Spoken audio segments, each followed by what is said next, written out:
हमने इतिहास की किताबों में सिर्फ कुछ ही नाम पढ़े हैं, गांधी, नेहरू, भगत सिंह। लेकिन क्या आपको पता है कि ऐसे सैकड़ों गुमनाम योद्धा थे जिन्होंने बिना प्रसिद्धि के, बिना कैमरे के देश के लिए अपना सब कुछ कुर्बान कर दिया।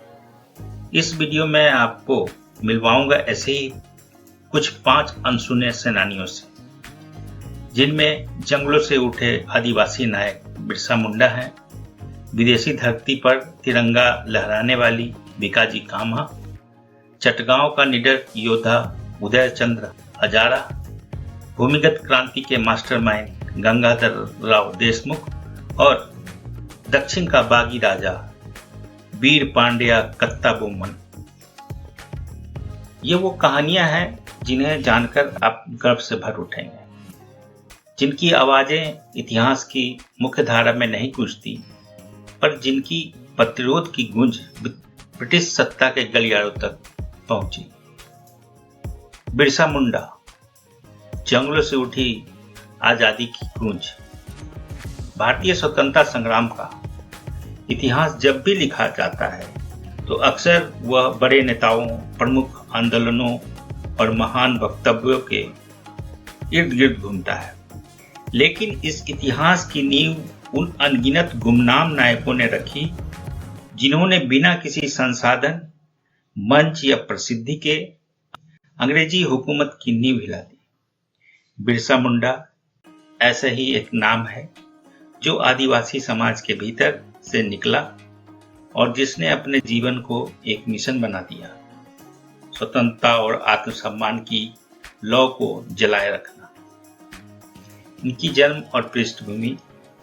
बिरसा मुंडा का जन्म 15 नवंबर 1875 को झारखंड के उलीहातू गांव में एक आदिवासी परिवार में हुआ।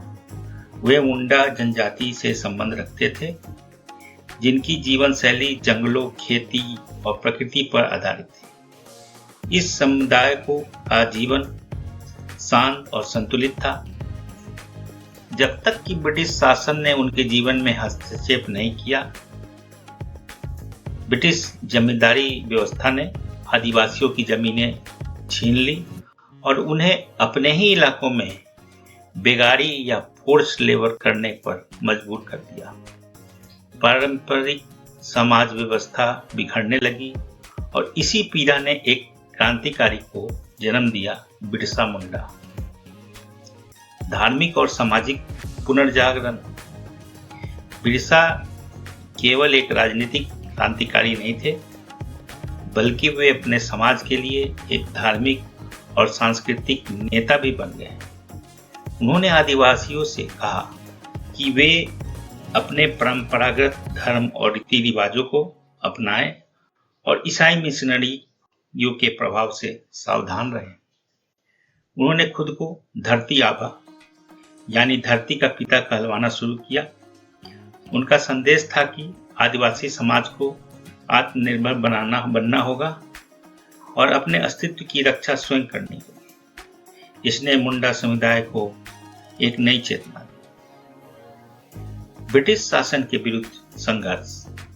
1894 में जब ब्रिटिश अधिकारियों ने जंगलों से लकड़ी, पानी और जमीन पर प्रतिबंध लगाना शुरू किया, तब बिरसा ने खुलकर इसका विरोध किया। उन्होंने उलगुलान महाविद्रोह की शुरुआत की। वह सिर्फ एक विद्रोह नहीं था, बल्कि एक सांस्कृतिक, धार्मिक और सामाजिक पुनर्जागरण भी था। 1895 में उन्हें पहली बार गिरफ्तार किया गया और जेल भेजा गया, लेकिन बाहर निकलते ही वे फिर सक्रिय हो गए। 1899 से लेकर 1900 में उनका आंदोलन चरम पर था। ब्रिटिश पुलिस के कई ठिकानों पर हमले हुए, अंग्रेजों की घबराहट होने लगी। एक जंगली समझे जाने वाले युवक ने ब्रिटिश राज की नींव में दरार डाल दी। गिरफ्तारी और शहादत। बिरसा मुंडा को 3 जनवरी 1900 को गिरफ्तार किया गया। अंग्रेजों ने उन्हें बिना मुकदमे के 9 जून 1900 ईस्वी को रांची जेल में मार डाला। हालांकि आधिकारिक रूप से मौत की वजह हैजा बताई गई। उस समय उनकी उम्र केवल 25 वर्ष थी। बिरसा मुंडा की विरासत। बिरसा मुंडा आज भी झारखंड, उड़ीसा, छत्तीसगढ़ और बिहार के आदिवासी समाज में एक भगवान की तरह पूजे जाते हैं। उनकी स्मृति में भारत सरकार ने 15 नवंबर को जनजातीय गौरव दिवस घोषित किया है। रांची में बिरसा मुंडा के नाम से एयरपोर्ट, स्टेडियम और यूनिवर्सिटी भी स्थित है। बिरसा मुंडा का यह योगदान यह सिद्ध करता है स्वतंत्रता केवल भाषणों से नहीं बल्कि जमीन से जुड़ी लड़ाइयों से भी आती है। वे उन लोगों के प्रतीक हैं जिनकी आवाजें इतिहास की मुख्यधारा में नहीं गूंजती, पर जिनकी प्रतिरोध की गूंज ब्रिटिश सत्ता के गलियारों तक पहुंची। आज जब हम स्वतंत्रता की बात करते हैं तो यह आवश्यक है कि बिरसा मुंडा जैसे नायकों को याद किया जाए, क्योंकि उन्होंने न केवल स्वतंत्रता के लिए संघर्ष किया बल्कि स्वाभिमान, धर्म, संस्कृति और पर्यावरण की रक्षा के लिए भी लड़ाई लड़ी।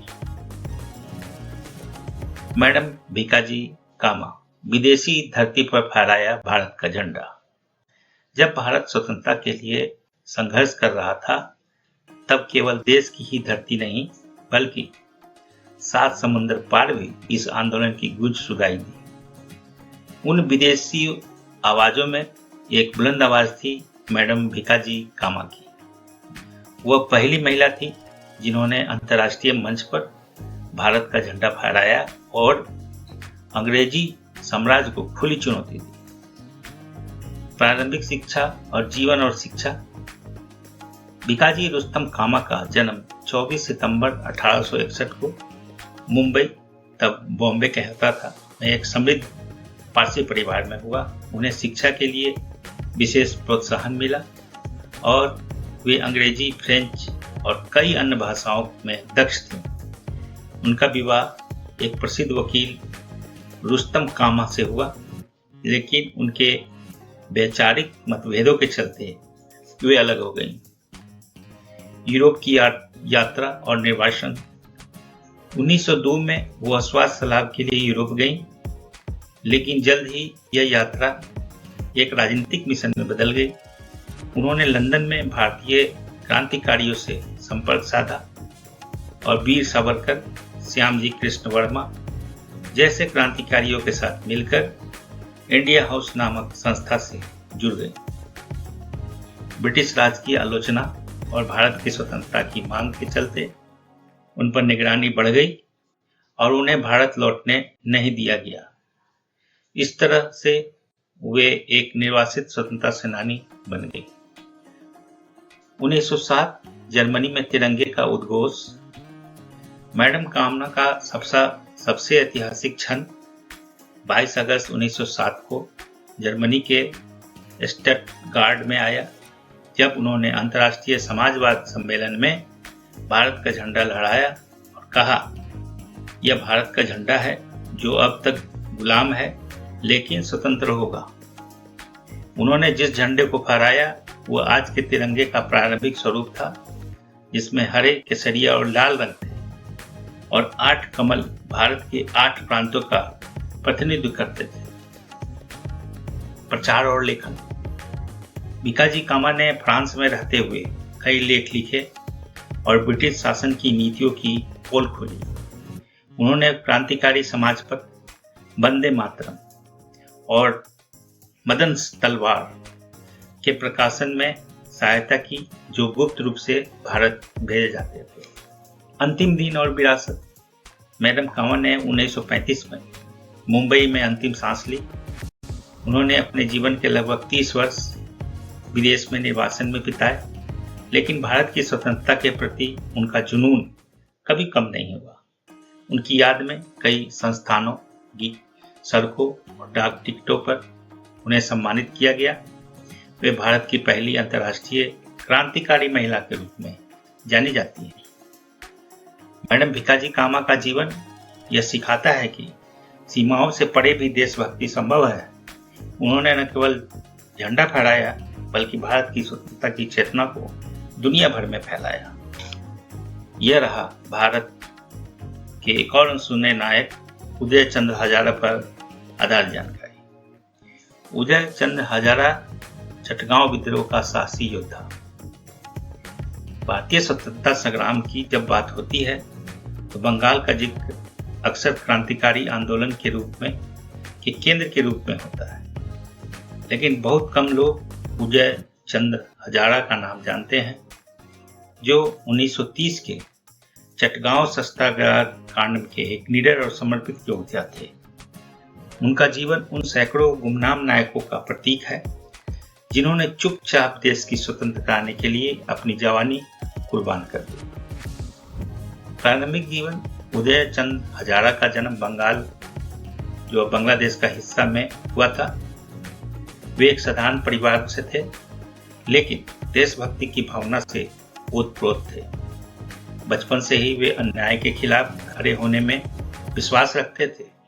उनकी क्रांतिकारी सोच को दिशा मिली जब ये सूर्य सेन मास्टरदा के संपर्क में आए। चटगांव सत्याग्रह कांड 1930। 18 अप्रैल 1930 को ब्रिटिश शासन के खिलाफ भारत के इतिहास में एक अभूतपूर्व हमला हुआ। यह था चटगांव सत्याग्रह कांड, जिसका नेतृत्व सूर्य सेन ने किया था। योजना थी ब्रिटिश पुलिस और सेना के हथियारों के गोदाम पर हमला कर उसे कब्जे में लेना, संचार व्यवस्था ठप करना और फिर एक सशस्त्र विद्रोह खड़ा करना। उदय चंद्र हजारा इस मिशन का अहम हिस्सा थे। उन्होंने हथियारों की जब्ती, टेलीफोन लाइनों को काटने और सड़कों की नाकाबंदी जैसे खतरनाक कार्यों को पूरी बहादुरी से अंजाम दिया।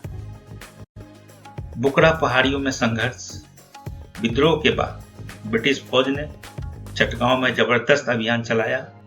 उदय और अन्य क्रांतिकारी भागकर जलकिचरी और बुकरा पहाड़ियों में छिप गए। वहां उन्होंने गुरिल्ला युद्ध की रणनीति अपनाई।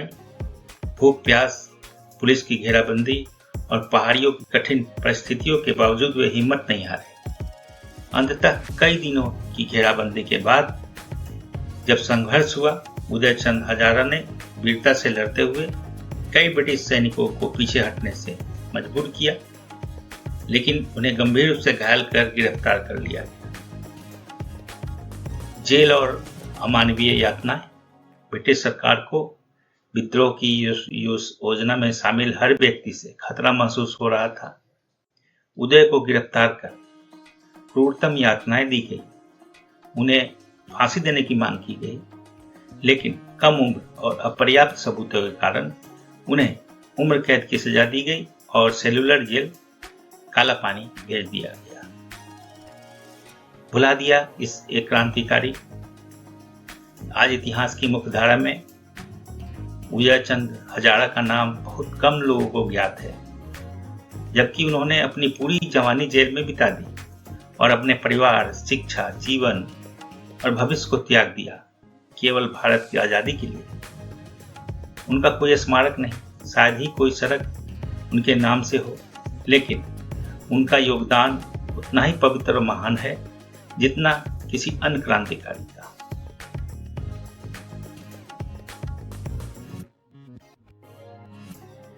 उदय चंद हजारा की कहानी हमें याद दिलाती है कि स्वतंत्रता केवल भाषणों और बैठकों से नहीं मिली।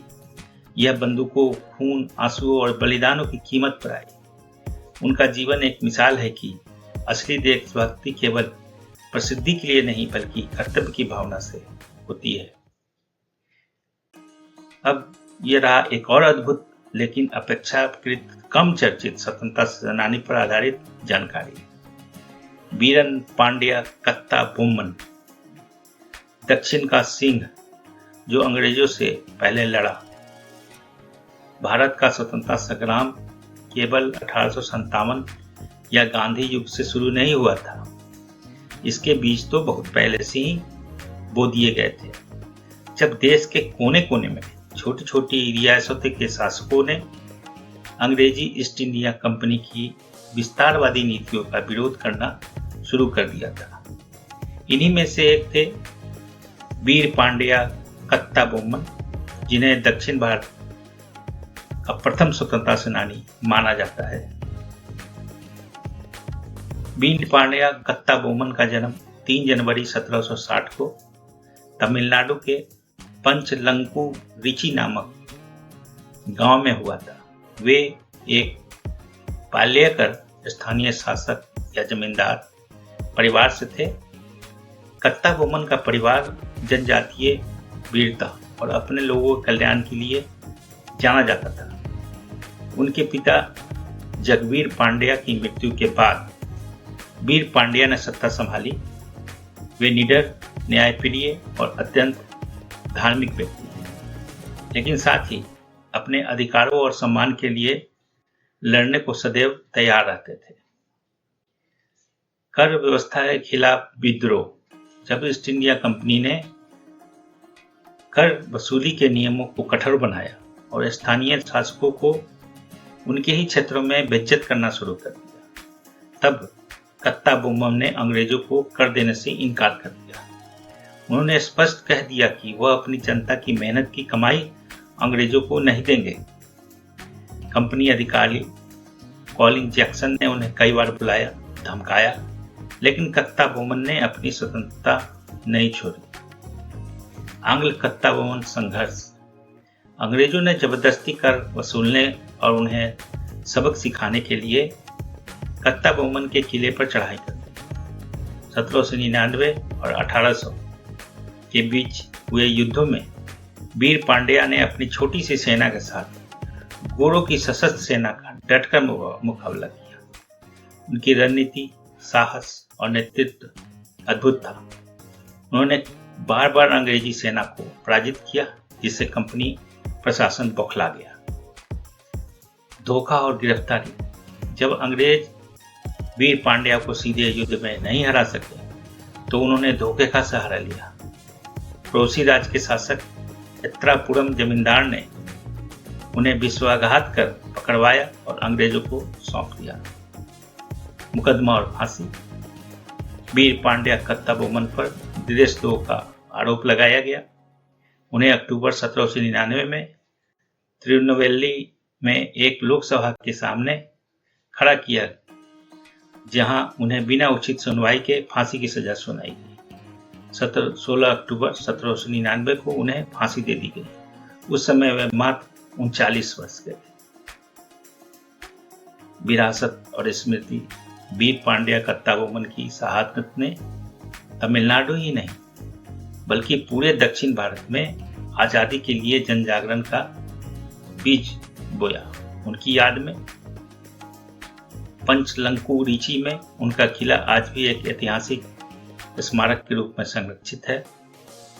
भारत सरकार ने 1999 में उनकी 200वीं पुण्यतिथि पर एक डाक टिकट जारी किया। तमिल सिनेमा में उन पर बनी फिल्में उन्हें जननायक के रूप में प्रस्तुत करती हैं। वीर पांड्या कत्ता बोमन उन वीरों में से हैं जिन्होंने 1857 से भी पहले ब्रिटिश सत्ता को चुनौती दी थी। उन्होंने दिखाया कि स्वतंत्रता की भावना किसी युग, जाति या क्षेत्र तक सीमित नहीं होती। उनका जीवन हमें सिखाता है कि अगर अन्याय के खिलाफ आवाज उठाई जाए तो वह आवाज इतिहास बन जाती है। गंगाधर राव देशमुख भूमिगत क्रांति का चुपचाप नायक। जब भारत में ब्रिटिश हुकूमत के खिलाफ आजादी की लड़ाई ने रफ्तार पकड़ी, तो सड़कों पर आंदोलनों के साथ साथ एक और अदृश्य लड़ाई लड़ी जा रही थी, भूमिगत क्रांति की। इस खामोश परंतु विस्फोटक मोर्चे के एक प्रमुख योद्धा थे गंगाधर राव देशमुख, जिनका नाम इतिहास की मुख्य धारा में भले ही ना चमका हो, लेकिन जिनकी योजनाओं ने ब्रिटिश शासन की नींव तक हिला दी। गंगाधर राव देशमुख का जन्म मध्य भारत, संभवतः विदर्भ या बुंदेलखंड क्षेत्र में हुआ था। वे एक शिक्षित ब्राह्मण परिवार से ताल्लुक रखते थे और प्रारंभिक जीवन में ही राष्ट्रभक्ति और समाज सेवा के प्रति आकर्षित हो गए। उनका झुकाव क्रांतिकारी आंदोलन की ओर तब बढ़ा जब उन्होंने देखा कि कैसे अंग्रेज न सिर्फ भारतीयों को आर्थिक रूप से लूट रहे हैं, बल्कि मानव अधिकारों का दमन भी कर रहे हैं। भारत छोड़ो आंदोलन और भूमिगत कार्य।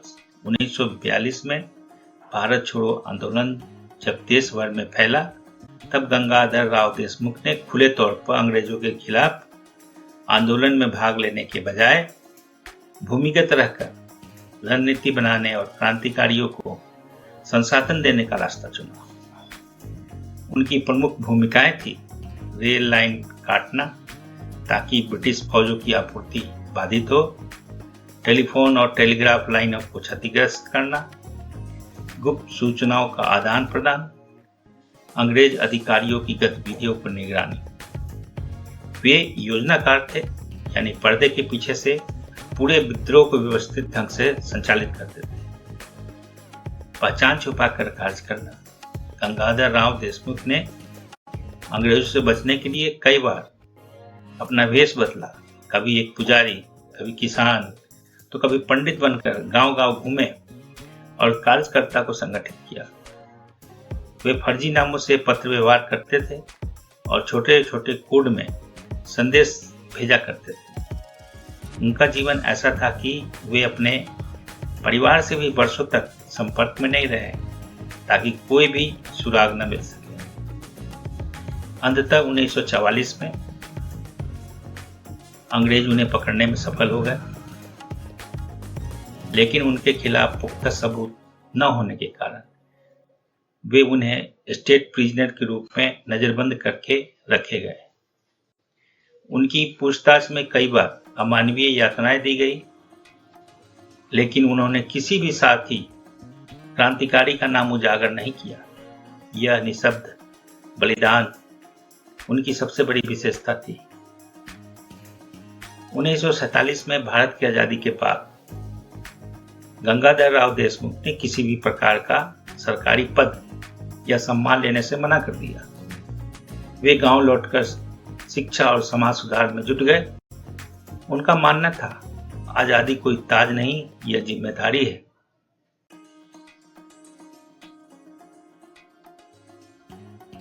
आज भी गंगाधर राव देशमुख का नाम उन असंख्य गुमनाम नायकों की सूची में आता है जिन्हें इतिहास ने उतनी जगह नहीं दी जितनी वे हकदार थे। हालांकि स्थानीय स्तर पर उनके नाम से कुछ विद्यालय, पुस्तकालय स्थापित किए गए हैं, पर राष्ट्रीय स्तर पर वे आज भी एक छाया की तरह है।